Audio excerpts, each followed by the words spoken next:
Hello friends, आपका IAS aspirants में स्वागत है। फ्रेंड्स, बीपीएससी के आंसर राइटिंग का जो सीरीज हमने चालू किया है उसका आज एक इम्पॉर्टेंट टॉपिक को डील करेंगे जो ट्राइबल मूवमेंट्स का टॉपिक है। आप ट्राइबल मूवमेंट में पढ़ रहे हैं तो दो इम्पॉर्टेंट मूवमेंट्स है और भी है, ठीक है। इसमें आप देखेंगे कि यहाँ पे देख लीजिए सिलेबस है, तो ये जो है Santhal uprising and the Birsa movement, ठीक है। यहाँ पे देखिए बिरसा मूवमेंट है और ये संथाल अपराइजिंग, तो ये इम्पोर्टेंट है, ठीक है। तो यहाँ से भी क्वेश्चन पूछता है। तो पहले आज हम संथाल अपराइजिंग को देखेंगे। ये क्वेश्चंस 2020 बीपीएससी में 2020 में आ चुका है, ठीक है। तो चलिए एक टॉपिक को आज हम यहाँ से कंप्लीट कर लेंगे। तो देखते हैं कि संथाल रिवोल्ट्स क्या था, उसका क्या कारण था, उसका क्या उससे आउटकम हुआ। तो ये सब को पॉइंट्स को देखेंगे ताकि यहाँ से आप इम्पोर्टेंट पॉइंट्स को लिख सकें, ठीक है। संथाल रिवोल्ट्स ये 1855 से 1856 के बीच हुआ था। इसका इंट्रोडक्शन पार्ट को अगर हम देखेंगे, ये जो इंट्रोडक्शन पार्ट है ये देखिए ज़्यादा बड़ा नहीं होनी चाहिए। ये जो पार्ट है ज़्यादा बड़ा नहीं होनी चाहिए। तो आप देखेंगे क्या है, the Santhal rebellions predated in 1855. It was a rebellion of Santhal because led by four Murmu brothers named Sidhu, Kanu, Chand and Bhairo in modern Jharkhand। ये एरिया जो अभी मॉडर्न झारखंड में against both British colonial authority and zamindari system, ठीक है। ये actually uprising जो हुआ था वो ब्रिटिश का जो एक्सप्लॉयटेशंस था उसके अगेंस्ट था, जमींदारी प्रथा था उसके अगेंस्ट था, ठीक है। चलिए ये इंट्रोडक्शन पार्ट हो गया। कारण क्या हो सकता है, तो कारण किसी भी रिवोल्ट का तीन इम्पोर्टेंट कारण तो होता ही है, इसके बाद ही और कुछ हो सकता है। जिससे तीन में क्या हो सकता है, एक हो गया इकोनॉमिक एक्सप्लॉयटेशंस, दूसरा पॉलिटिकल सोशियो पॉलिटिकल इश्यूज और तीसरा इम्पोर्टेंट है रिलीजियस इशूज, ठीक है। तो ये तो होता ही है।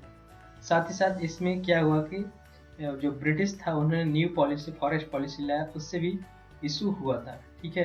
तो यहाँ पे देख लीजिए। साथ ही साथ जो ब्रिटिश के द्वारा जो ऑपरेशंस बाय ब्रिटिश यूरोपियंस के द्वारा बहुत सारे ऐसे यहाँ पे अंग्रेजों को लगाया गया जो कि यहाँ पे बहुत ही सताया है, ठीक है। इसके अगेंस्ट में ही संथाल रिवोल्ट हुआ। चलिए देखते हैं। पहले हम इकोनॉमिक एक्सप्लॉयटेशंस को देखते हैं। द जमींदार्स, द पुलिस, ठीक है, the revenue courts exercise a combined action for extortions. The Santhals were obliged to pay all kind of tax, ठीक है। यहाँ पे देखिए all kind of tax and levies, ठीक है। when they were unable to pay were disposed of the property and abused। अगर वो पैसा नहीं चुका पाते थे तो उनको प्रॉपर्टी को डिस्पोज किया जाता था, ठीक है, और उन्हें एब्यूज किया जाता था। तो ये एक कारण है, इकोनॉमिक कारण, ठीक है। दूसरा हम देखें new forest policy. New forest policy में क्या था कि जो फॉरेस्ट रिसोर्स रेस्ट्रिक्टेड, जो भी अथॉरिटीज थे ब्रिटिश अथॉरिटी, उन्होंने जो रिसोर्सेस, जो फॉरेस्ट रिसोर्सेस है उनको रेस्ट्रिक्ट कर दिया था, उनको उनके द्वारा यूज़ नहीं किया, उन्होंने रेस्ट्रिक्ट किया, उस एरिया को प्रतिबंधित कर दिया था, ठीक है। इसकी वजह से द संस्थान over the forest resources fees created much disappointed among संस्थान, जिसके कारण संस्थानों में बहुत ज़्यादा निराशा हुआ। ये भी एक अपराइजिंग का कारण, ठीक है। तीसरा अगर हम कारण देखें तो रिलीजियस कॉजेज, ठीक है। According to the charter acts of 1813, ठीक, 1813 में क्या किया कि allow to Christianity missionaries, Christian missionary to propagate Christianity in India, interference by Christian missionaries and threatened the traditional belief and code of conduct of Santhal. ये भी बहुत बड़ा reason था, ठीक है। उनका जो बेसिक जो ओल्ड ट्रेडिशंस था उसको में इंटरफेयर किया गया क्रिश्चियन मिशनरीज द्वारा। एक रिलीजियस काउज था, ठीक है। चलिए अब देखेंगे ऑब्सेशंस बाय यूरोपियन, ठीक है। Forcefully constructions of railway between Bhagalpur and Bardhaman without any pay, किसी भी तरह से उन्हें पैसा, उनके ज़मीनों को छीना गया, ठीक है। उनको ज़मीनों को छीना गया, उसमें रेलवे कंस्ट्रक्शंस, रोड कंस्ट्रक्शंस किया गया विदाउट उन्हें कुछ पे कंपनसेशन पे नहीं किया गया, ठीक है। एंड फोर्सफुली हो जाएगा, फोर्सफुली abductions of संस्थान women's and even murders and some unjust act operations have generated dissent among the संस्थान, ठीक है। ये भी एक कारण था, ठीक है। चलिए पॉलिटिकल रीजन देखते हैं। सोशियो पॉलिटिकल रीजन में क्या था?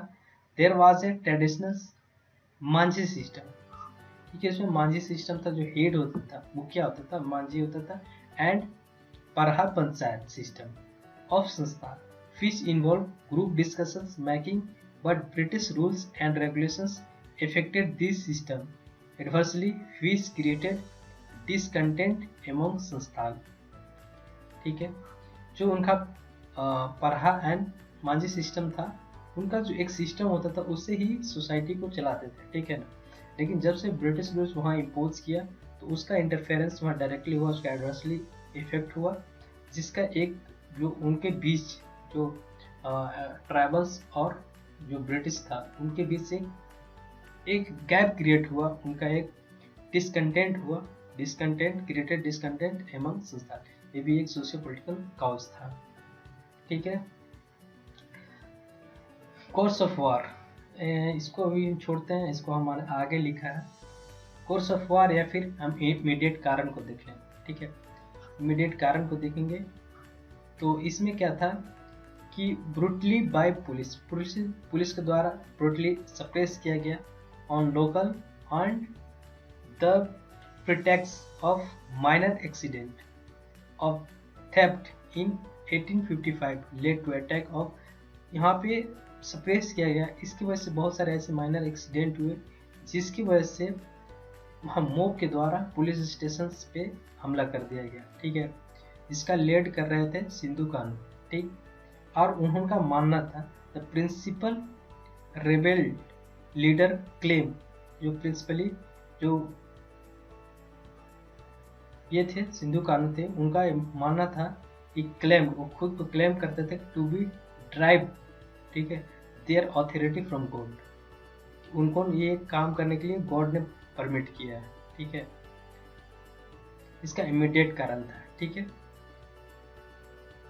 नेक्स्ट देखिए, on 13 June 1855 under leadership of Sidhu and Kanhu with a group of 600 Santhal were gathered in Bhognadih and took off traditional arms, took होगा यहाँ पे, took and traditional arm such as arrow and bow, ठीक है, established Swaraj, ठीक है। And Sidhu and Kanhu promised new revenue policy and natural justice based on their traditional Santhal system of justice.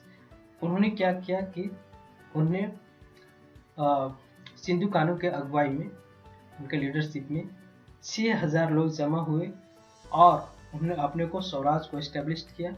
और सिंधु कानू ने promise किया कि उनका जो रेवेन्यू सिस्टम होगा वो उसी अनुसार होगा जो कि संस्थान का जो सिस्टम था, जस्टिस संस्थान का जो सिस्टम था जस्टिस का, उसके अनुसार होगा, रेवेन्यू पॉलिसी होगा और जस्टिस का भी प्रोविजंस उसी के अनुसार होगा जो कि संस्थान का था पहले जो था, उसके अनुसार होगा। उन्होंने डिस्कार्ड किया किसका? ब्रिटिश रूल को, ठीक है। बट रेविलियंस वॉज क्रस्ड टूथली by British arm. Elephants were supplied by the Nawab of Murshidabad, and they were use to demolished Santhal huts. ठीक है, इसके बाद यहाँ पे पूरी तरह से क्रश किया गया इस जो भी रेविलियंस था, ये जो भी लोग वहाँ पे जमा हुए थे उनको बुरी तरह क्रश कर दिया गया। ठीक है, रूथेसली।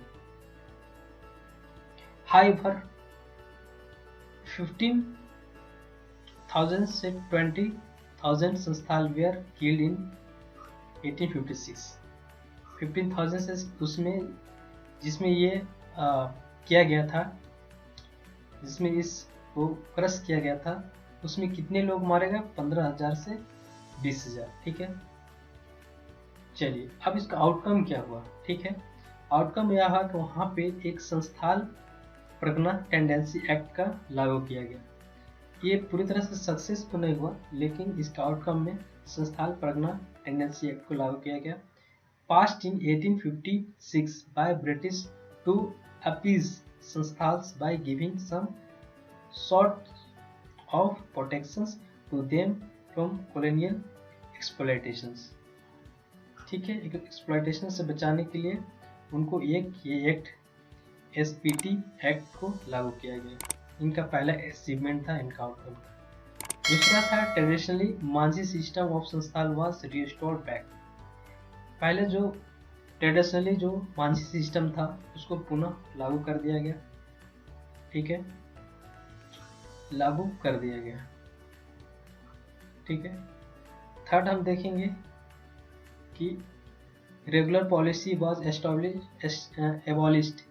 जो भी ब्रिटिश के द्वारा वहाँ पे जो पॉलिसी इम्पोज किया गया था उसको एबॉलिश कर दिया गया। And local administration was vested in the hand of local and village headman. वहाँ का जो भी सिस्टम था, जो संस्थान का जो सिस्टम था, उसको उनको वहाँ का जो रूल एंड रेगुलेशंस था, उनका ट्रेडिशनल वे था वहाँ पे लीडिंग का, वहाँ पे चलाने का, उनको उसी तरह उनको हैंड ओवर कर दिया गया। मांझी सिस्टम था उनका, तो मांझी सिस्टम ही वहाँ पे चल रहा था। मांझी सिस्टम में के अनुसार वहाँ का विलेज हेडमैन के द्वारा उनको वहाँ पे अच्छे से चलाया जा रहा था। इसका कंक्लूजन में अगर हम लिखेंगे तो क्या लिखेंगे? Conclusion, however Santhal rebellions fail to achieve it completes goal. ठीक है, इसका जो पर्पस था, जो सिंधु कानून का जो टारगेट था, वो तो अचीव नहीं हुआ, लेकिन इसके फलस्वरूप बहुत कुछ हुआ। ठीक है, हुआ क्या? हुआ एक it influence the future travel movements. ठीक है, इन्होंने जो फ्यूचर में आने वाले जितने भी ट्रैवल मूवमेंट्स था उनका एक प्लेटफॉर्म प्रोवाइड किया, as well as national freedom struggle. It prepared the ground for 1857। 1857 का रिवोल्ट इसके बाद हुआ, तो इसके लिए बहुत सारा ग्राउंड प्रिपेयर किया गया। इस संस्थान जो मूवमेंट था उसके अगेंस्ट, उसके अनुसार एक ग्राउंड प्रिपेयर किया गया कि हमको लीड कैसे करना है और कहाँ पे फेल्ड हुआ। ठीक है, तो ये एक समझने का मौका मिला। It prepared the ground for 1857 revolt. ठीक है, इसके बाद देखिए कार्ल मार्क्स। कार्ल मार्क्स ने क्या कहा था? कार्ल मार्क्स ने कहा था कि कार्ल मार्क्स हैड